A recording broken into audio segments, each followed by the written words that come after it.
Selamat siang pemirsa, kami memiliki sejumlah informasi terkini terkait dengan konflik yang terjadi di Timur Tengah, khususnya Israel dan Hamas. Fasilitas kesehatan di jalur Gaza mengalami krisis semenjak perang Hamas dan Israel berkecamuk 3 bulan lalu. Ambulans yang biasanya digunakan untuk menjemput pasien kini beralih fungsi menjadi klinik keliling. Kondisi ini mulai terjadi sejak akhir Januari 2024 karena pasukan militer Israel menyerang rumah sakit di jalur Gaza. Mengutip laporan Reuters pada Kamis 1 Februari, ambulans meninggalkan rumah sakit Nasser di Khan Yunis dengan membawa perban, jarum suntik, dan kebutuhan pokok lainnya untuk menjadi klinik keliling. Sebab tak ada lagi jalan kembali ke rumah sakit akibat pengepungan IDF. Rumah sakit Nasr sendiri merupakan rumah sakit terbesar yang masih berfungsi di Gaza Selatan. Rumah sakit ini berada di wilayah kota, di mana pertempuran sengit terjadi antara pasukan Israel dan militan Hamas, sehingga terlalu berbahaya bagi pasien atau bahkan ambulans untuk lewat. Kepala UGD RS Nasser, Nasim Hasan mengatakan pihaknya saat ini berfungsi sebagai titik lapangan ambulans di pusat Khan Yunis. Hal ini diartikan sebagai merawat pasien yang datang dengan cara sendiri atau bergegas menjemput orang yang terluka, termasuk di lokasi yang sangat dekat dengan garis depan dan membawa mereka ke tenda yang memiliki fasilitas medis dasar. Kondisi ini mulai terjadi sejak 6 hari lalu. Banyak di antara pasien yang terluka terpaksa diangkut dengan gerobak, tuk-tuk, mobil, atau bahkan berjalan kaki. Karena tidak ada prospek untuk segera mendapatkan pasokan baru dari gudang rumah sakit manapun, Hasan khawatir akan kehabisan bahan-bahan penting medis. Dia dan rekan-rekannya dari kru ambulans yang bertindak sebagai klinik keliling telah membawa pasien ke dalam tenda serta mengeluarkan mayat. Sebagian besar rumah sakit di Gaza pun telah berhenti berfungsi sama sekali atau berada dalam kondisi yang memprihatinkan, obat-obatan, dan peralatan yang tidak memadai. Banyaknya pasien yang terluka parah yang datang dan sejumlah besar pengungsi yang berlindung di rumah sakit mereka.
Perdana Menteri Israel Benyamin Netanyahu pada Rabu kemarin menyerukan penutupan Badan Pengungsi Palestina PBB atau UNRWA. Seruan ini datang ketika pasukannya melakukan lebih banyak serangan udara di Gaza di tengah upaya diplomatik untuk gencatan senjata dan pembebasan para sandera. Netanyahu mengatakan kepada delegasi PBB yang berkunjung bahwa misi UNRWA harus diakhiri. Menurut dia, UNRWA harus dihentikan oleh lembaga bantuan lainnya. UNRWA harus digantikan oleh lembaga bantuan lainnya jika semua pihak ingin menyelesaikan masalah Gaza seperti yang diinginkan. Di jalur Gaza, para saksi mata mengatakan bahwa Israel telah meningkatkan serangan udara di kota Gaza di bagian utara. Mereka membombardir sebagian Khan Yunis di selatan, meskipun ada inisiatif perdamaian yang tampaknya paling serius selama berbulan-bulan dalam perang Israel-Hamas. Diketahui Israel menuduh beberapa staf UNRWA terlibat dalam serangan Hamas pada 7 Oktober di Israel Selatan yang memicu perang di Gaza. Para donor termasuk Amerika Serikat pun telah menghentikan pendanaan sambil menunggu penyelidikan. Namun, lembaga-lembaga bantuan mengatakan mengakhiri operasi UNRWA bakal menghancurkan upaya kemanusiaan di Gaza yang hancur. Palestina sendiri menuduh Israel memalsukan informasi untuk menodai UNRWA. Padahal badan ini dibentuk untuk membantu pengungsi akibat perang saat berdirinya Israel pada tahun 98 dan merupakan tujuan lebih dari separuh penduduk Gaza untuk mendapatkan bantuan sehari-hari.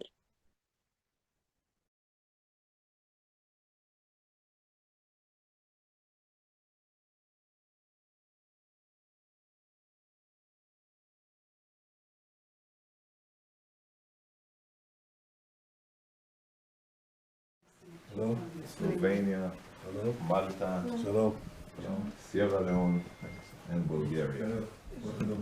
First of all, welcome. It's good to see all of you, and I'm glad you came to see with your own eyes and hear with your own ears the direct evidence of the slaughter and the savagery. The UN has not been a stellar organization when it comes to dealing with Israel. It's often unbelievably tilted.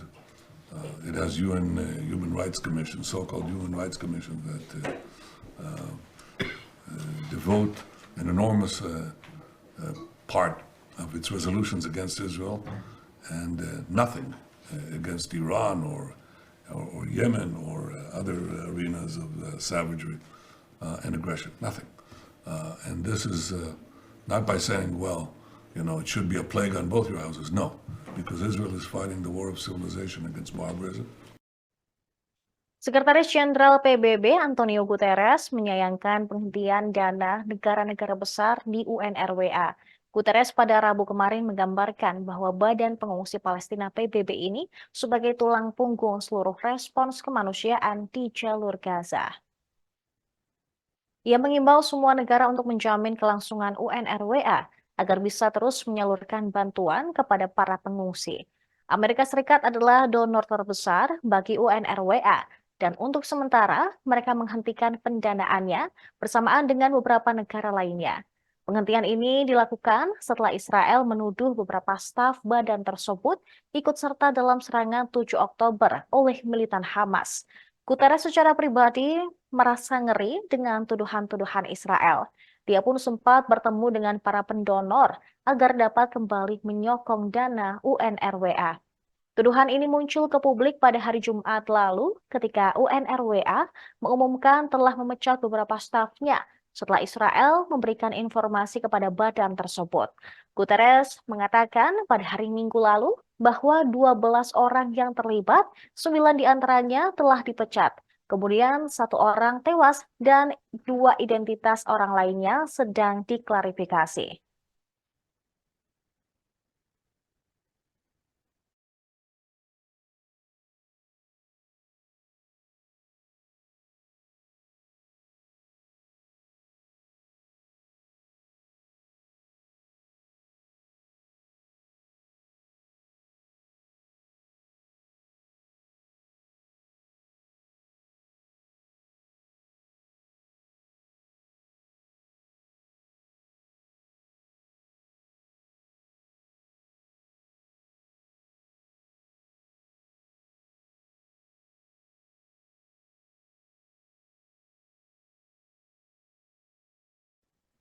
Terbaru pemirsa, Amerika Serikat sedang mempertimbangkan untuk mengakui negara Palestina.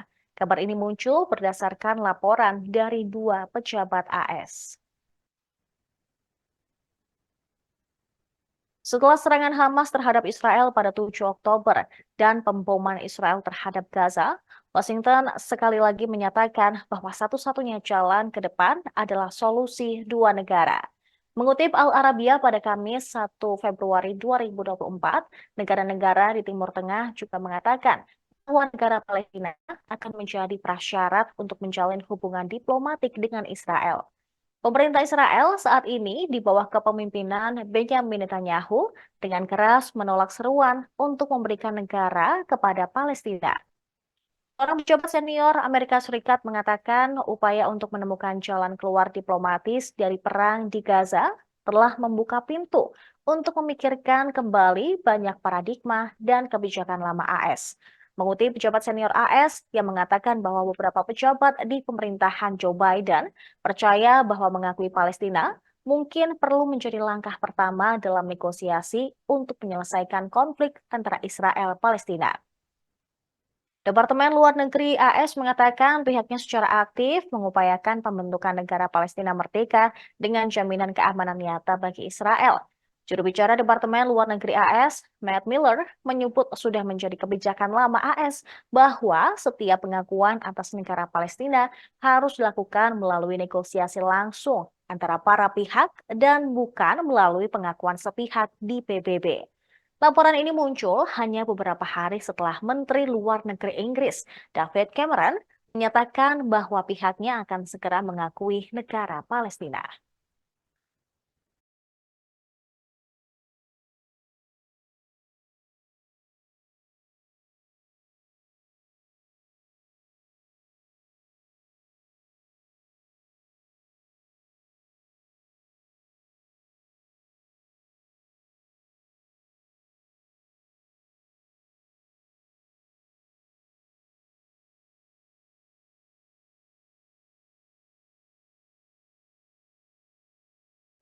Demikian informasi saat ini pemirsa, jangan kemana-mana, karena setelah ini akan ada berbagai program lainnya hanya di Tribun News. Download Tribun X sekarang, menghadirkan lokal menjadi Indonesia.